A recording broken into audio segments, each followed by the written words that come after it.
தமிழகத்தை பொறுத்தளவிற்கு மேற்கு காற்றின் ஊடுருவல் தொடர்ந்து காணப்படுகிறது. இந்த வறண்ட மேற்கு மற்றும் வடமேற்கு காற்றின் ஊடுருவல் காரணமா வெப்பத்தின் தாக்கமும் அதிகரித்து காணப்படுகிறது. குறிப்பா நவம்பர் மாதத்தை பொறுத்தளவிற்கு 1999ஆம் ஆண்டுக்கு பிறகு தமிழகத்தில் வெப்பத்தின் தாக்கம் அதிகரித்து காணப்படுது. சென்னை நுங்கம்பாக்கத்துல 35.5 டிகிரி செல்சியஸ் அளவிற்கும், மதுரை உள்ளிட்ட பகுதிகளில் 37 டிகிரி செல்சியஸ் அளவிற்கும் இயல்புக்கு மாறான ஒரு வெப்பமான ஒரு நிகழ்வை பார்த்துட்டு இருக்கோம்.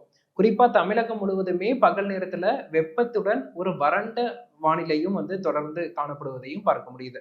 இதற்கு முக்கிய காரணம் என்ன அப்படின்னு பார்த்தோம்னா, மோன்தா புயல் வடக்கு நோக்கி சென்று மேற்கு காற்றை ஈர்த்தது ஒன்று. அதே போல வெப்பமண்டல காற்று குவிதல் ஆந்திர அட்சரேகை அருகே தான் நீடிச்சிட்டு இருக்கு. மேலும் நமக்கு எப்போதுமே வடகிழக்கு பருவமழை தொடங்கினால் ஒரு பனிப்பொழிவு தொடங்கும். அந்த பனிப்பொழிவு இன்னும் தொடங்கல. வறண்ட வாடை காற்றின் ஊடுருவல் தொடங்கல. அதே போல